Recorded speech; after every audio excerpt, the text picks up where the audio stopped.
So with Nintendo Switch Online, there have been points in time where you stop and question if Nintendo has forgotten that they actually have an ongoing active game subscription where we need new content added to this service to justify continuing to spend our money as paying subscribers. And then there are seasons where they just totally go off script completely and break all previous records that they've done before with brand new game updates. And that's actually the month we are in right now in October, because to round out the third update for the month in the expansion pack tier specifically as well, all three of the updates have been expansion pack tier. We got a surprise shadow drop announcement of 2 N64 games coming to the service, both from Acclaim, by the way, so not even necessarily just in-house Nintendo ones, but rather Nintendo spending a little bit of licensing money and some fees to get these games into the service. They are both rated M, so they will be behind the 17 plus N64 NSO app, and this is definitely marketed as their like Halloween creepy time update, because both the games are themed around that darker, scarier late October setting like you expect to see. But this is following the update and announcement of Banjo-Tooie, which we got a little bit of a heads up from the announcement to the release that just hit Friday, by the way. Now we have 2 more N64 games, and then earlier in the month we had a round of F-Zero updates for the Game Boy Advance, where we got F-Zero Climax for the first time released outside of Japan, and F-Zero GP as well. So Nintendo really hitting it out of the park this month in terms of updates, and in today's video I do want to hop into both of these new N64 games briefly and share my initial gameplay impressions on them, because these are actually both games that I have never played in the past, so it'll be a fresh experience for me, and this is all while the playtest program is going on. So we'll dive into that, in addition to some thoughts and expectations around what we might see Nintendo do with Nintendo Switch Online from here. So before we hop straight in, make sure you like, subscribe, and turn on your bell notification to join Sunbro Nation if you're new here, and with that we'll switch right over to some gameplay. So I haven't booted up the mature app in a while for N64, because there just hasn't been a whole lot of reason to, since they added Perfect Dark and the first Turok before. But the 2 games that are in question as of today is Shadowman, which I'd never even heard of before Nintendo's video that they posted up about this, and then Turok 2 Seeds of Evil. So we will start up with Shadowman. That's going to be kind of the newest. Like, I don't even know exactly what this game is, but I will say this: when I saw 2 M-rated games hit the service, initially there was like a moment where I thought to Conquer, and I was very much hoping that Conquer's Bad Fur Day may have been one of the games they were showing off, just because I saw that M-rated logo before I saw really much else of the trailer. But no, not the case, but rather a couple brand new N64 kind of creepy vibe games that you can hop into and experience. And I will get past the very opening of this game into some gameplay, because it looks like we're just kind of on a loading screen or something. Or no, I guess I can't hit the start button. So we will hop straight into a new adventure, and I'll just cut to where we're actually playing the game. Okay, so checking out Shadowman for the first time, kind of out alone in a barren land. You do realize really quickly just how nice of an addition 2 analog sticks is whenever you go back to an N64 era game and the camera has to kind of follow you around as you are moving your character. But we will see if we can figure this out together. It looks like I have a jump button, and then I do have kind of very just a slow movement as far as like the responsiveness whenever you're going to turn or anything like that. Of course, 1 analog stick is very limiting, but we have some things we're picking up here.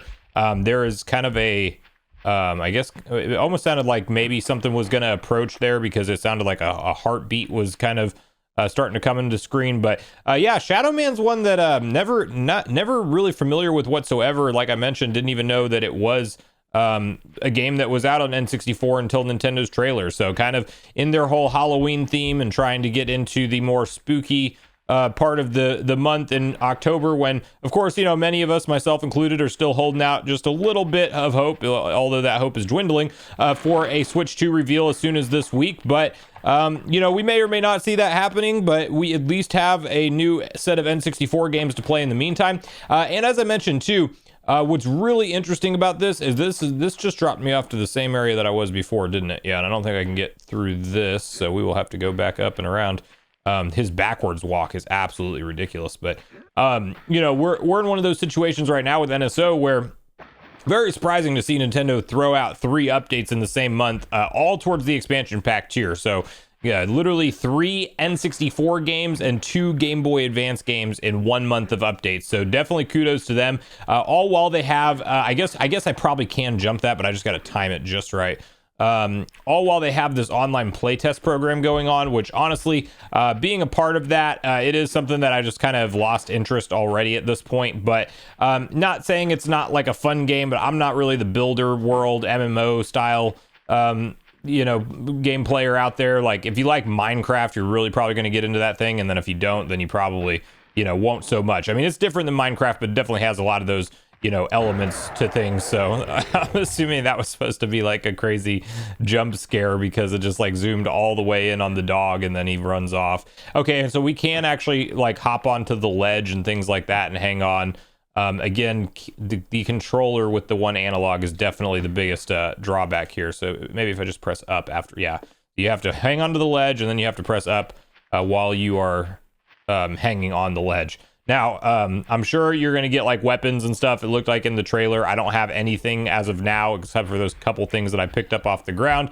And this is going to be one of those games that I'm sure for people that have nostalgia, absolutely going to love it. If you're playing it for the first time like I am, maybe it gets good. It's one of those things that, unless if you have some level of nostalgia for an N64 game, it's not always the easiest thing just to go back to that era of gaming, because it definitely has not aged as well as, let's say, something like the GameCube collection of games, especially without any modern enhancements and things.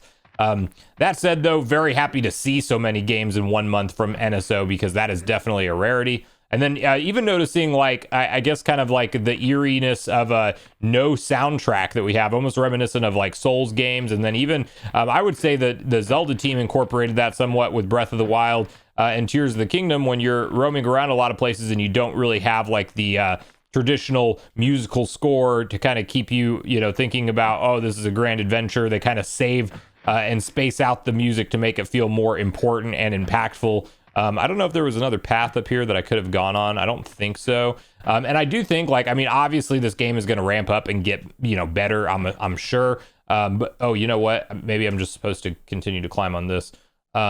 Yeah, that is exactly what's going on. We'll get to where this dog is at, but I do want to check out Turok 2 at least briefly. That may be like the more fan favorite one out of this, out of these two that are being added. So it doesn't seem like the dogs attack me. I thought that they were going to, but they definitely growl at me, and then that's about it. So Shadowman, let me know if you've had any experience with this game, if you have any nostalgia for it or anything like that. Oh, I forgot to mention too, just like briefly, to let you guys know, if I can figure out how to get back out of this pause menu, but there is the ability to go first person in this thing as well, and I don't understand why if I hit the start button, it literally does not go back. Okay, so yeah, here's what I was trying to show you. If you hit up on the top C button, so top up, you can actually go to first person view. I guess it is just for looking around. I actually thought that it was going to be something that you could control your character that way if you chose, but I always like I prefer third person when possible in games, especially one like this. It just seems like you need to see your character. But yeah, with that, we'll hop into some Turok 2 real quick. All right, so after a lengthy cutscene getting kind of introduced into the game and what the objectives are, we are playing some Turok 2, which right out of the gate, if you're a fan of Turok, and you probably remember that the controls are a little different on this. You're actually using your C buttons to walk forward and backwards and side to side, and you're essentially just controlling your camera with the analog stick. So definitely a different feeling game. You do have like some different weapon selection here, so you can switch between your bow. I have a flare as well, and then you're just gonna stop and press A to essentially do that. And then we'll go ahead and stick to some close quarters combat here and keep out our Talon, I guess it's called. But we will try to see if we can progress. I know I just got that one yellow thing. I really don't know what to do here, because first time playing the games, as mentioned. But I will tell you this, in terms of kind of what's going on with NSO, and to have that conversation a little bit, playtest program ongoing, bunch of new game updates, and then I'm really more interested as to like what's maybe around the corner for, say, the next gen console, because I do think that we're going to see the bigger stuff come out of the woodworks during that time. Now, you could argue, we're already getting into some of the N64 games that are maybe, some people are going to love and absolutely adore, and other ones are kind of like, where is some of the missing first party stuff like Donkey Kong 64, like Diddy Kong Racing. I mean, obviously being Rare developed games, we have plenty of other Rare developed games. Whereas Smash Bros 64, you know, all that kind of stuff, like all of those are valid questions. I do wonder though if at the launch of Nintendo's next gen hardware, if they would be able to come out with something major like a GameCube edition potentially. You know, I really think something like that would be cool. Okay, apparently that's how we progress. Nice, not bad. And I do believe, you know, there's definitely something going on with GameCube. Like, I don't think Nintendo's just releasing another GameCube controller, you know, as far as just being a wireless one. Like those shipping documents we've seen with GameCube controller pieces, or what's supposed to be a GameCube controller, you know, that's really interesting stuff. And I do personally believe that at some point in time, it's the logical conclusion to add GameCube. We're going to see it. The question is when, and I would certainly hope that during the launch of the next gen hardware, that's one way that Nintendo's going to try to get a bunch of new people to sign up, is let's give them one of the most beloved gaming libraries of all time, which is the GameCube. I just like absolutely would not be able to wait for that. You can probably see the struggle here just with like using the controls the way that they are with the N64 controller, and I wonder if this is going to teleport me somewhere. I think it did. Definitely, I will say, outside of the controls being a little bit, you know, wonky compared to what I'm used to, just initially the enjoyment of this over Shadowman much higher. Definitely Turok, I know, is a well-known franchise, but I do actually, I can see myself having fun going through this game a little bit more. It's not something I'll necessarily play to completion, I don't think, but you know, booting it up whenever you don't have anything else to play definitely seems like a fun idea. And I do love to see the N64 support. Like, you know, even though Nintendo's been very spotty with their update track record in the past, I mean, when you have 3 N64 games and 2 GBA drop in the same month, you have to give them some credit where credit's due, and I definitely feel like credit is due in this situation. So really cool, like Halloween surprise. Obviously, you know, we would love to see just a Switch 2 announcement over anything else, but you know, in the meantime, at least you got an extra reason to boot up your console. Check out some retro games, you know, that you may or may have not played. And I feel like okay, so yeah, somebody's throwing something at me for sure, but where that's coming from, I'm not aware. We'll see if we can go through this door. I don't believe we can. But yeah, you know, if you love these games back on the N64 era, I'm sure you're gonna love them. If you haven't, oh, and I do believe, I think I saw somebody posting online that both these games, like both Turok and Shadowman, actually have like remastered editions that you can pick up and play. I mean, I'm sure you obviously you have to purchase them, but I'm sure those will probably, if they're remastered with like more modernized controls, that's going to be like the biggest win for sure, because yeah, that's going to be the one thing that sticks out to you really quickly, is just, you know, how the N64 has aged from its controller perspective. But a lot of fun to see more N64 games nonetheless. I'm definitely happy that we got these added to the service, and that's where I want to hear from you guys at this point. Like, are you going to check out Shadowman or Turok 2? Are you happy to see them added right around Halloween time, the 2 M-rated, darker themed games? Do you think that there's any chance that Nintendo keeps this kind of momentum going forward with updates, and we actually get 1 or 2 updates in the month of November?